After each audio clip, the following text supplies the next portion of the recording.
Right. Well, welcome to the survivorship breakout session.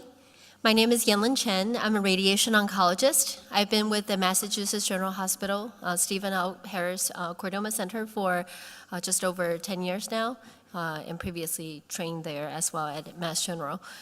So through the years, I've really seen quite a large number of chordoma patients and really tried to learn from my patients. And in the more recent years, I've really gotten interested in learning more about survivorship, as I'm now starting to see my patients who are 5, 6, 7, 8 years out from treatment.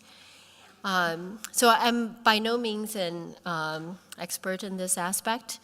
I think a good amount of this session we want to devote to hearing from you, what questions you have, because that is the most valuable things. I think as physicians, we may think about all these different aspects of what it means to be a survivor, but ultimately, you're the patients. As the patients, as the survivors, you're living with the diagnosis, the aftermath of treatment, all the impact. So it's actually the session is as much for me to learn from you as it is, for you to hear about what we have, what we think about for our patients.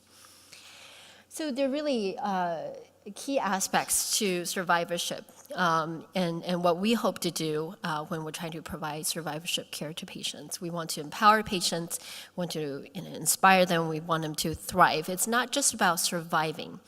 So what is survivorship? If you literally take the dictionary's definition, it just means the act of surviving. But survivorship has really evolved, and it's really the caring for the patient as a whole being, not specifically for chordoma, not a combination of the symptoms, or what part of the spine is involved, or not just a set of symptoms managed, but what are your needs to live as a whole being after completing these treatments. After cancer treatment, as patients, you may experience changes in your mind, your physical symptoms, your work, relationships. These are all spheres beyond just the pure medical treatment needs.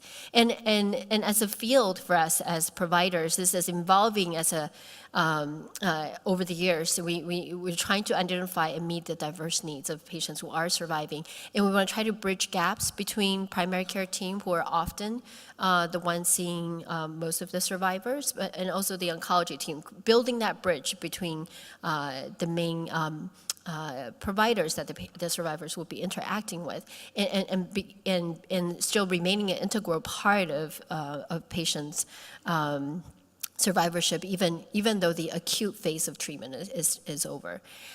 Survivorship also involves looking at lifestyle interventions to help patients become healthier in the years after treatment. So the National Coalition of Cancer Survivorship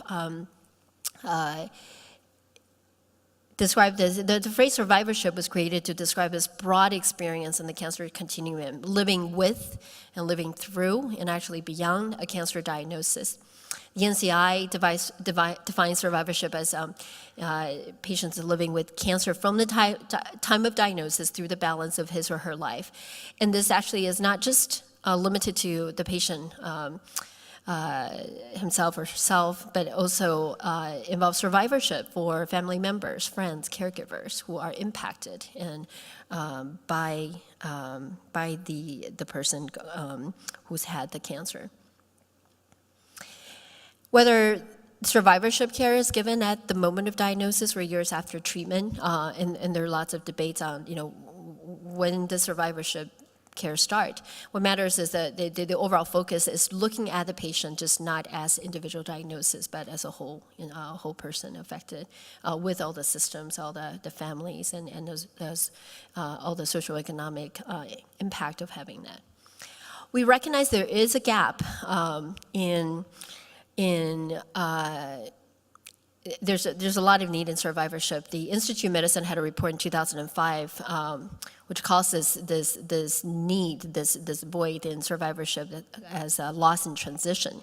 During active treatments, a lot of chordoma patients tell us they're, with the appointments and tests and procedures, during radiation, the 5 weeks of radiation before and the several weeks after. They're very concrete things you're doing, and there's a close connection and close communication with in an ideal situation with your oncology team.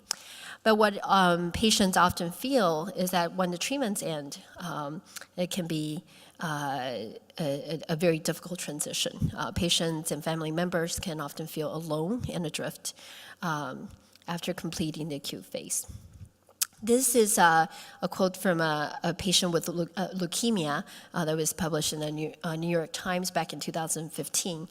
I just want to read it because it really covers many of the elements at which I'll go into more detail later. She said, "It took me a long time to be able to say I was a cancer patient. Then for a long time, I was only that, a cancer patient. Now that I'm done with my treatment, I'm struggling to figure out who I am. On paper, I'm better, no longer have cancer. And with every passing day, I'm getting stronger. The constant flood of doctor's appointments, tests, phone calls from concerned family member trickled down to a slow drip. But off paper, I feel far from being a healthy 26-year-old. This happened to be a young woman. My disease left countless invisible imprints: infertility, premature menopause, thyroid condition, chronic fatigue, weakened immune system, and that's just a short list. Then there's the demons of depression and fears of relapse. The rattles of a cough, a strange bruise, the missed call from the oncologist, all these can trigger fragile new reality, leaving me to wonder what happens if cancer comes back. Will I ever feel normal again? And most daunting, how to move forward with my life. And this really covers, all the spectrum from physical to emotional to social that, that patients experience. That's beyond the, is there tumor recurrence on a CT scan, on an MRI? And it is so important for us as physicians to think about this and think about this more. So this is from the National Wellness Institute, which describes wellness with 6 main spheres. And I think it's a really nice model as far as thinking about wellness. There are so many different aspects to the whole patient, from emotional, spiritual, intellectual, social, physical, and occupational. And there are specific things that we could potentially do better as providers to help. So physical wellness, and this is probably the most obvious one that is probably addressed, I think, by most medical teams well. Your follow-up visits, physicians likely will ask you about fatigue, about skin irritation, any nausea, vomiting, pain, bowel, bladder dysfunction. Any sexual dysfunction is not that may not always be discussed, but it's increasingly recognized as important for your oncology team to feel comfortable discussing that and addressing needs, and not wait for patients to shyly bring that up. It should be that's become to be recognized to be an important aspect of survivorship. Lymphedema, insufficiency, fractures, these delayed, not immediate, but kind of delayed, ongoing physical problems that can very much affect a patient's wellness. I think patients need to get a clear discussion of what to expect, as you're going through treatment, as you're going through the radiation and the surgery and the recovery period, to start to think about all of these and ask your doctor, what can be done about these symptoms. So exercise has been shown, or higher rates of physical activity and exercise have been shown to reduce risk of colon, breast, and endometrial lung cancer recurrence. And there are also studies looking at the impact on overall feeling of wellness. And for colon cancer and breast cancer, these are more common cancers where you can do this type of studies on a large scale. Increased physical activity has been associated with improved overall fitness, less fatigue, better quality of life, and less side effects. So both in terms of preventative, but also for cancer survivors, actually, the wellness and prevention of recurrence, it's been shown to be important. And there's a session, of course, going to this in much greater detail with Dr. Sasha Knowlton and Lepper. I'm probably Lisa Rupert. Yes, I'm sorry. So, and there are some really excellent guides from National Cancer Institute and American Cancer Society on physical activity and cancer. And this doesn't necessarily mean intense, exercise program. It means you can start slow. You can make small goals, but typically involves aerobic exercises and some degree of strengthening, of course, and working on balance. And these are important aspects to the exercise. But there's not one prescriptive plan for everybody, but it's something that you should discuss with your doctor, and if appropriate, be referred to a physiatrist, someone who is able to work with cancer patients and familiar with what the physical needs of a chordoma patient or a spine patient may involve. So lots of great resources available for physical wellness. And then on your own, doing what you can to strengthen and care for the body. Beyond the exercise, stop smoking, eating better, improving nutrition, getting adequate sleep. There are actually studies that show 50% of cancer patients have trouble with sleep, and that may not be something that comes up that often in these follow-up visits, but actually an important one. Fatigue is quite common, extreme tiredness, inability to function normally, lack of energy, insomnia, depression, feeling of shortness of breath. These actually can all be manifestations of fatigue and can come from physical conditions, the actual correctable medical conditions: anemia, infection, low thyroid hormone level, diabetes, liver, kidney, heart, lung problems, poor diet, untreated depression, or lack of exercise. So these symptoms are not symptoms you have to just live with. I think it's important to discuss with your medical doctor and see if they're correctable underlying causes that are medical, and then beyond that, to see if things such as exercise, diet, could help improve the fatigue. There are mind-body interventions that can be helpful: yoga, acupuncture, massage, music therapy, and Reiki, qigong. These are services which at our cancer center we offer to patients as they're undergoing the treatment, but is also available longer term. If needed, referral to cognitive behavioral therapy with a psychologist can help treat underlying depression, and those can help with fatigue. For sleep, insomnia, as I said, is a big problem. It can be due to underlying problems such as depression or thyroid problems, sleep apnea, hot flashes, pain. So it is important to bring this up with your physicians. And there may be pharmacological approaches with sleep medications, but there are also non-pharmacological approaches, diet, avoiding stimulants, acupuncture, phototherapy. So there are ways to improve sleep hygiene, and that's actually an under-recognized problem in a lot of cancer survivors. So just moving on to one of the next spheres of those six spheres of wellness, emotional wellness. Often cancer patients may feel stuck in the uncertainty in the follow-up period. And a lot of you probably find that day before you visit with your doctor for follow-up is the most stressful and anxiety filled time, because it's that uncertainty. What is the scan going to show? It can be hard to find a new normal. And I think many approach much more aware of these techniques to help. And this is from a physician's standpoint, I think the key thing is keep track of your feelings, share those feelings with those close to you, but also don't feel shy about expressing that to your doctors and nurses. We do care about it. We do want to know how you are affected emotionally and if there are ways to help. And concrete ways to help include a referral to counseling with a professional if it's more severe, such as depression and anxiety, or connecting you with a support group. And the Chordoma Foundation is just such a good example of, and you being here, just reaching out for that support group.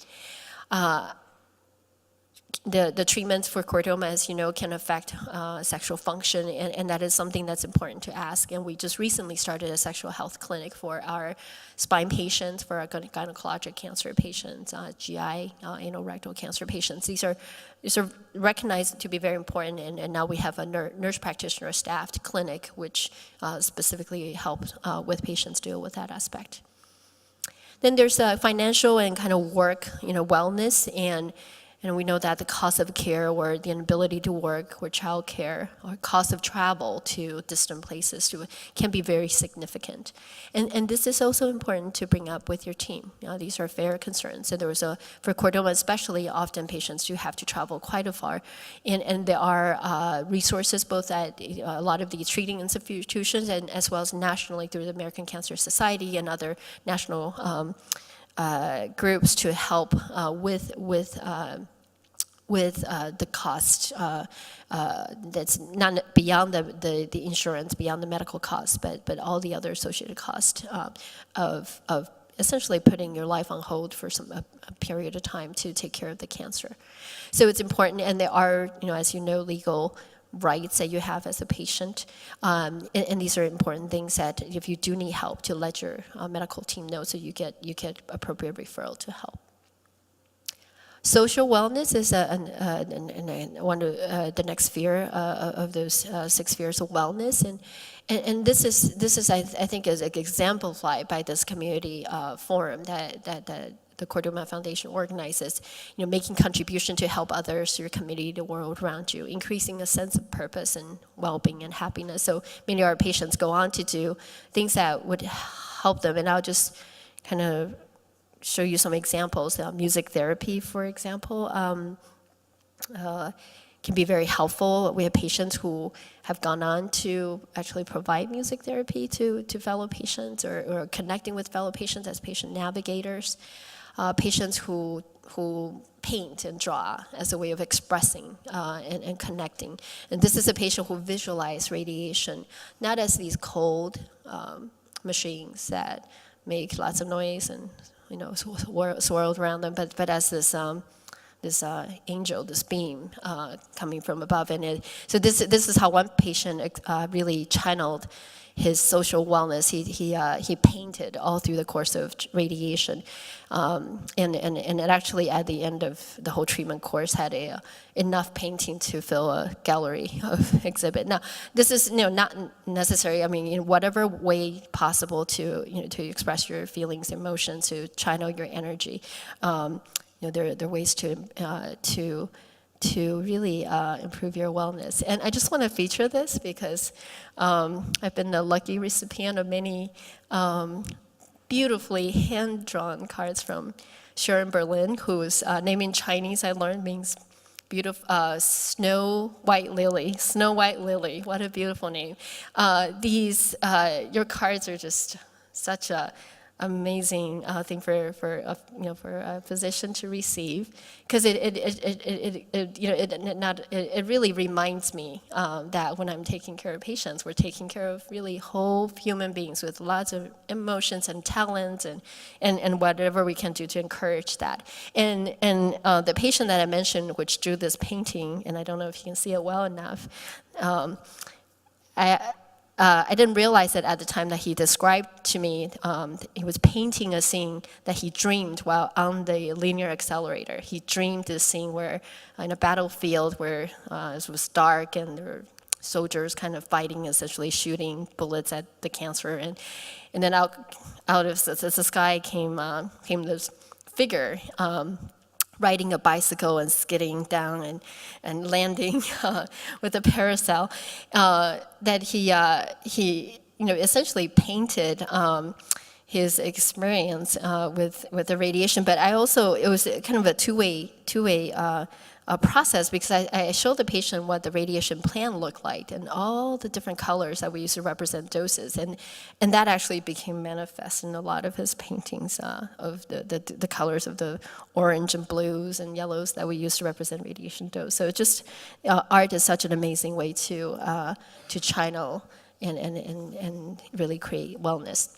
So as a cancer center, we are very carefully try to study, how can we improve survivorship for patients. We have mind-body programs for cancer survivors, and these are 12-week-long longitudinal programs where all these different aspects are addressed.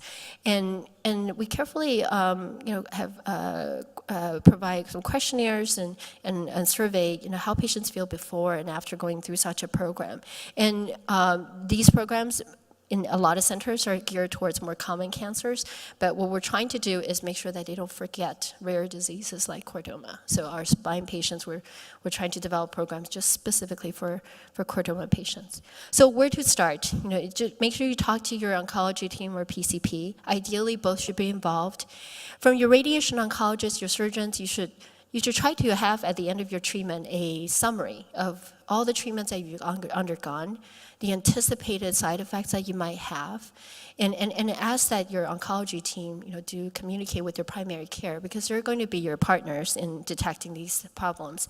But also start to discuss some of these concerns. Are you having trouble sleeping? Are you having trouble with relationship, with going back to school, with having work? These are actually all fair game. We want you to ask us those questions. And we will ask you those questions, and we want you to ask us if there could be help for all those. So the cancer survivorship program, I had a lot of large centers are really developing to try to meet these diverse needs, and I encourage you to, wherever you are, to find out if they have a cancer survivorship program, because I know nationally there's really increasing awareness of it. These are examples of workshops that we have, whether it's during treatment itself, through the course of chemotherapy or radiation, or for social support, knitting hour, how do you look good and feel good, and so we have a beauty boutique for patients, meditation, and then afterwards, how to move forward, how spiritual well-being. So these are the types of resources that survivorship programs might be able to provide.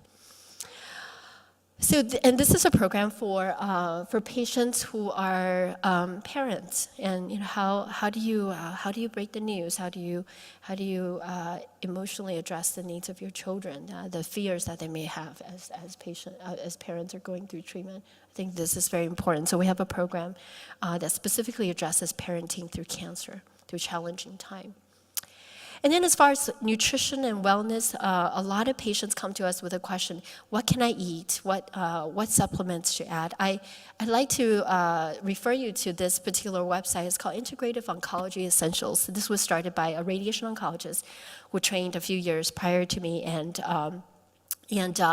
it provides very well-balanced and evidence-based recommendations on a wide range of topics, ranging from exercise to whether or not turmeric, is helpful, and sleep, hygiene, all these different aspects that I've talked about. So I highly recommend it.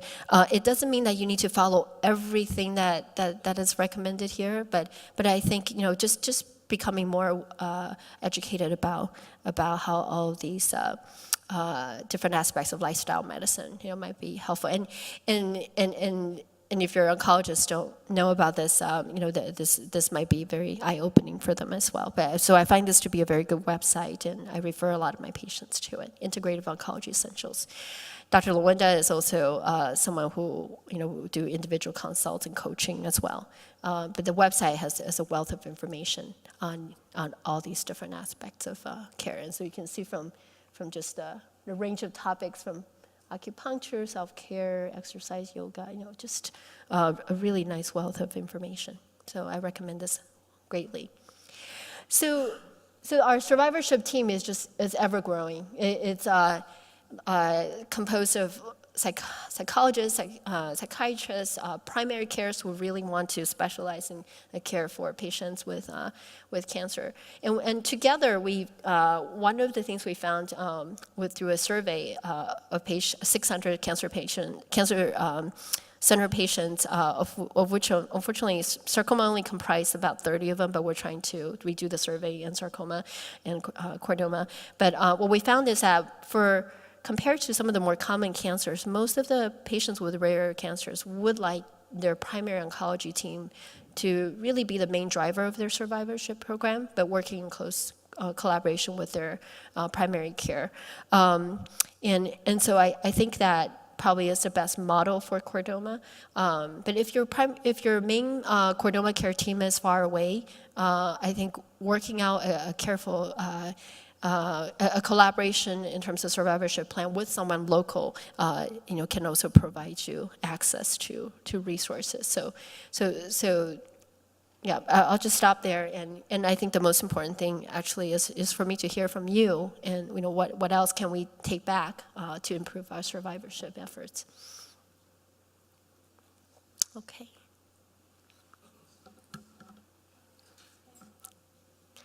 Thank you.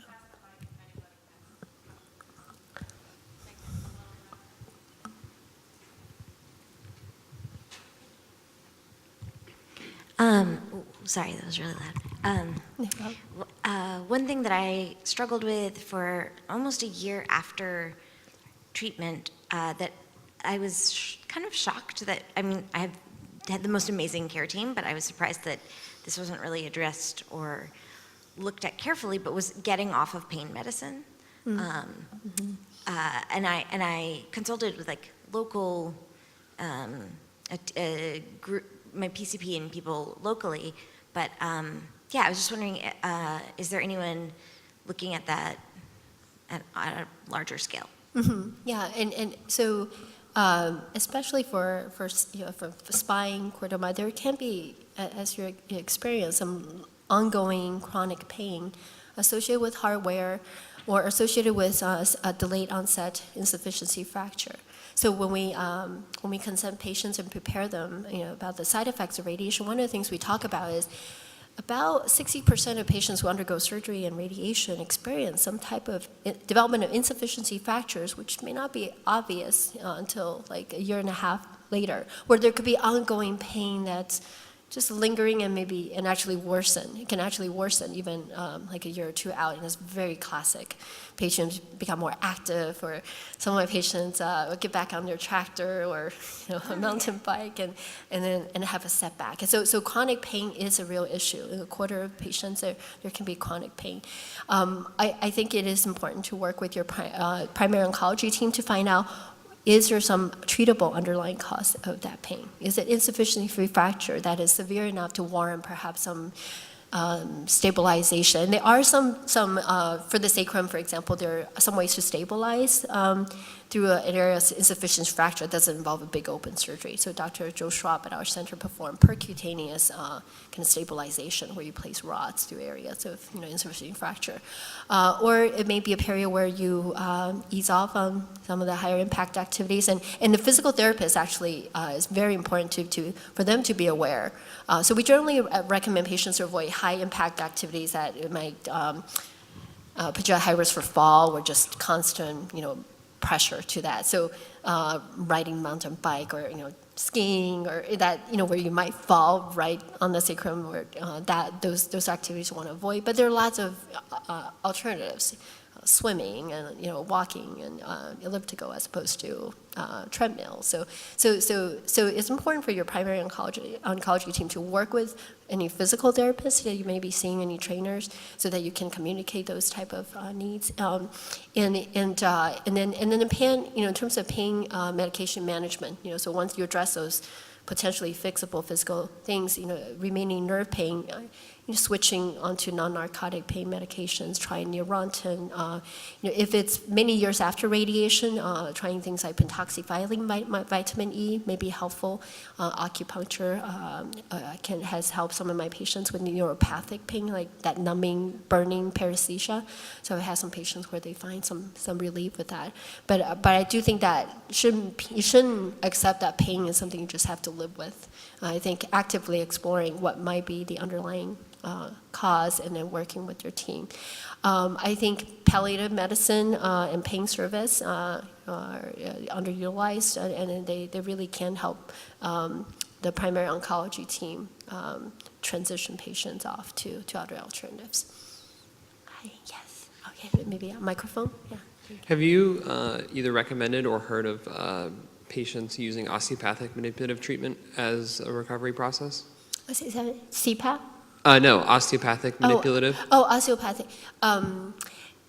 I have had patients who come, who do utilize that, and I work collaboratively in that setting with them. I think the key thing is informing them where, just in terms of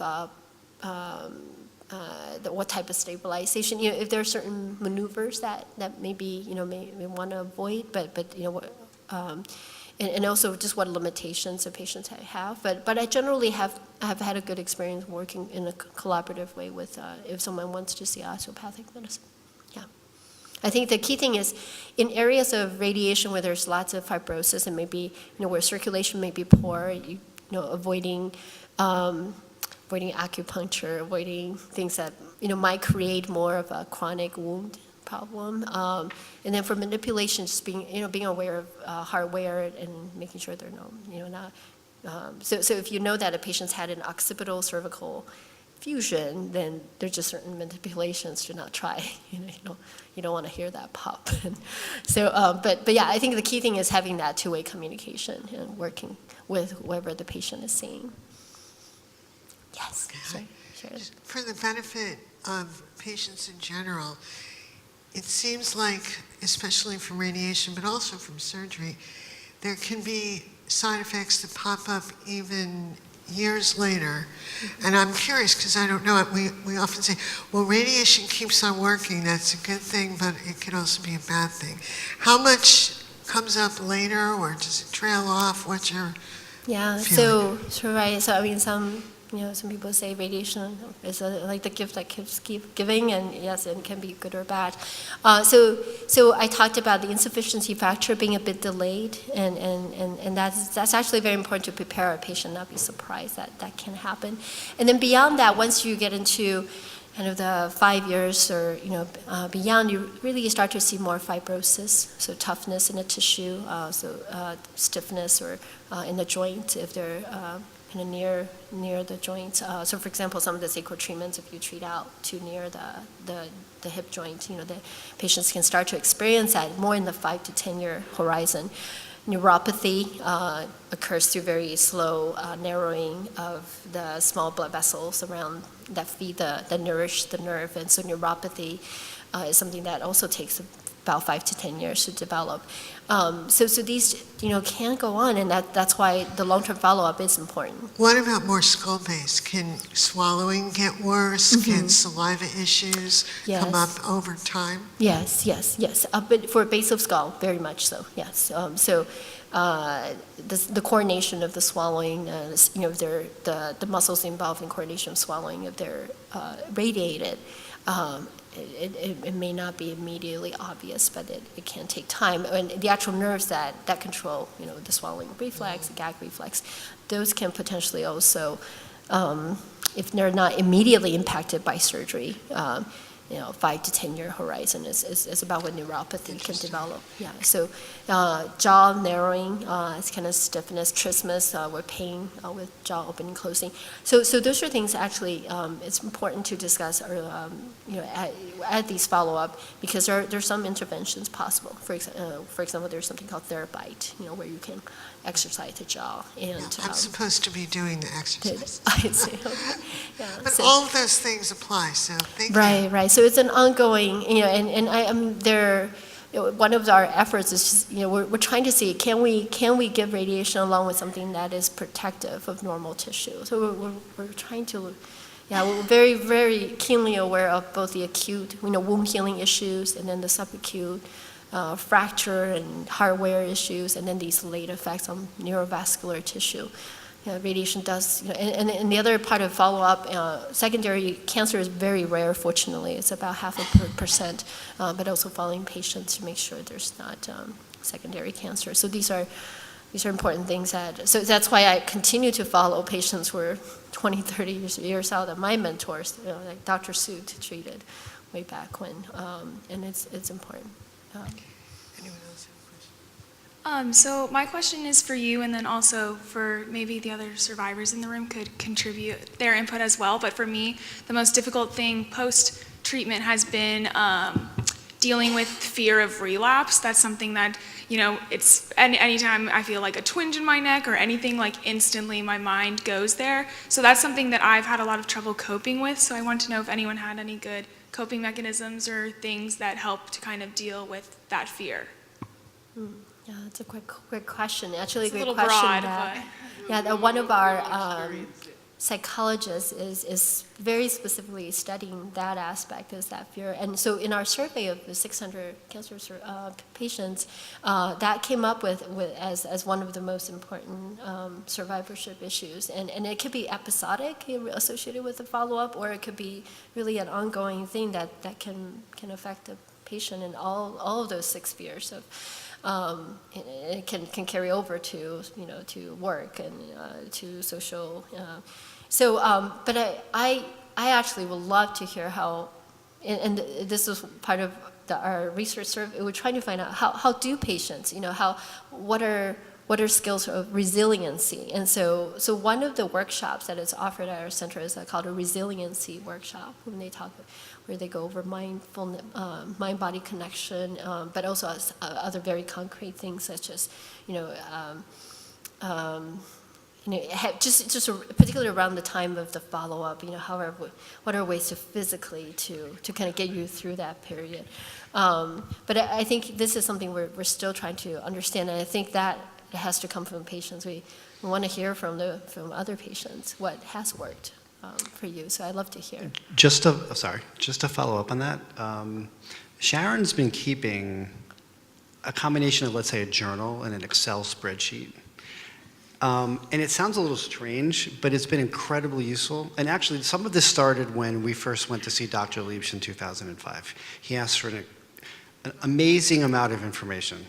And it was in that process of sending the information that Sharon started just to continually to add, adapt, and just sort of collect all of this series of symptoms chronologically, and maybe also in terms of like classification. And I think one of the benefits of that, outside of having that information if we ever needed to give it to a doctor, is we can look back at it and say, I had this symptom at this point. But I think it really empowered Sharon to look at things from a longer perspective.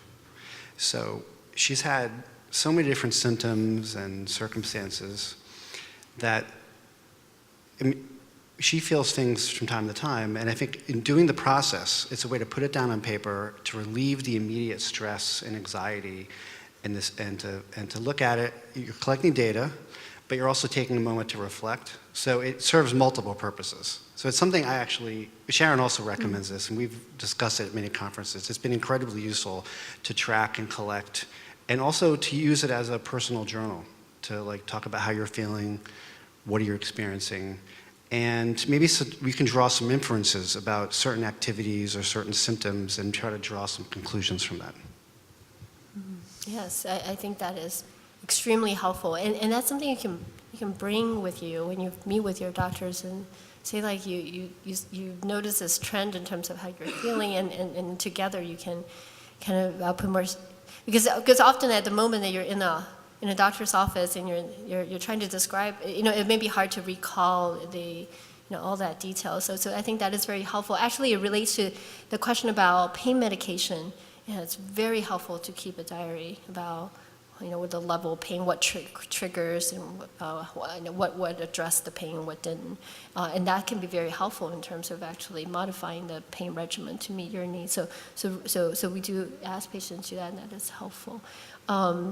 Resiliency programs, to see if there are available at your center. So that is something that one of my colleagues is trying to see if can you develop a program like that and guide patients through some of these anxiety and these these concerns. One question here, and I think I'll be Okay. Okay. Well, I just want to add something to that. I don't keep notes like Sharon. I'm not sure anybody does, but I think we can all aspire to do that. But I do remember the thing, that feeling of,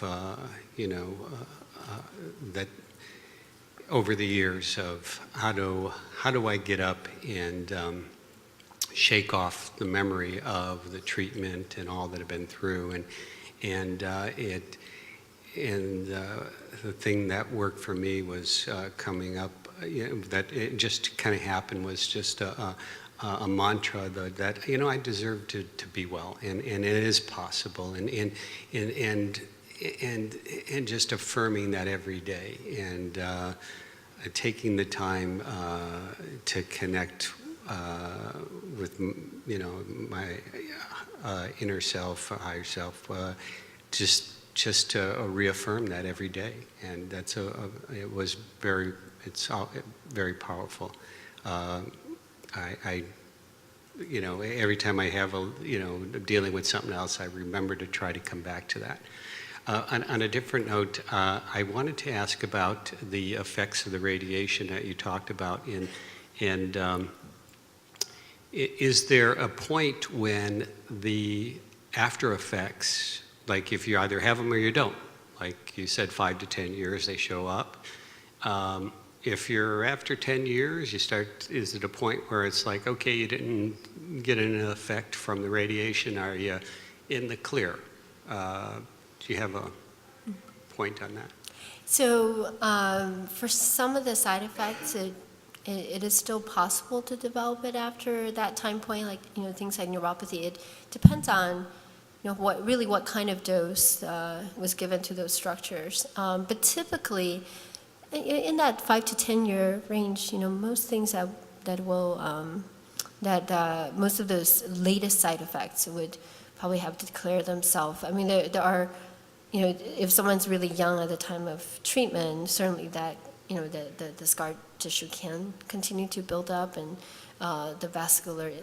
having circulation problems or vascular insufficiency, that can continue. So, but yeah, I think in that if the nerve didn't receive enough radiation, in that 70 gray or plus, and it's really a fairly high dose that you can give, and still, not see very much at that 5 to 10 year range. We're continuing to follow patients longer and see what rate are, but it seems like overall, if you're going to see neuropathy, it's about in that time range.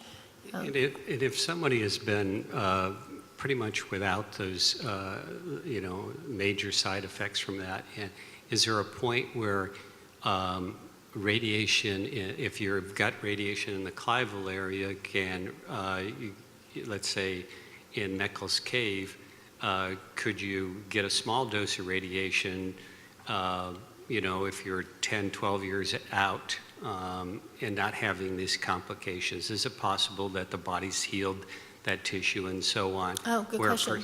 Yeah. So the longer you are from the prior radiation, the more recovery. There is some degree of recovery, and we generally discount about 50% of the radiation dose for every 5 years out from treatment.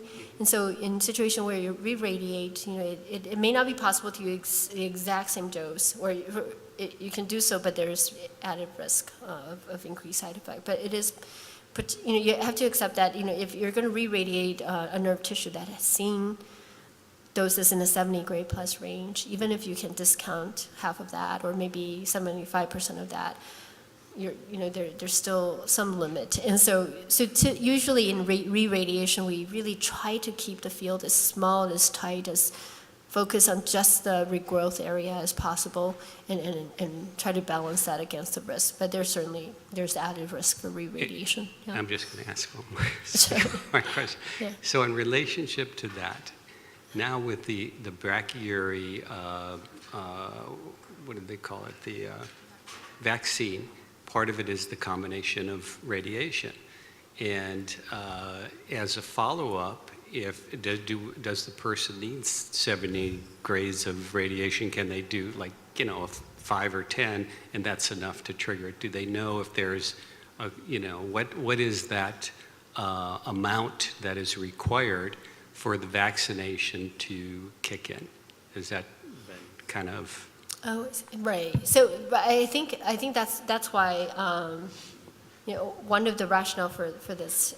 For incorporating radiation is you still need something to treat that tumor, but perhaps with a vaccine combination, you don't need as much radiation as if you dependent on the radiation by itself to control the tumor. So I do think that the protocol does have some, the doses used are not the same as if you are just using radiation by itself. I think in re-irradiation setting, you certainly have to think about these late effects are going to be that much more amplified by another course. But there is some forgiveness, so it is possible, and re-radiation is a good option to treat recurrent tumor if needed. Yeah. Thank you. Okay. Thank you for coming.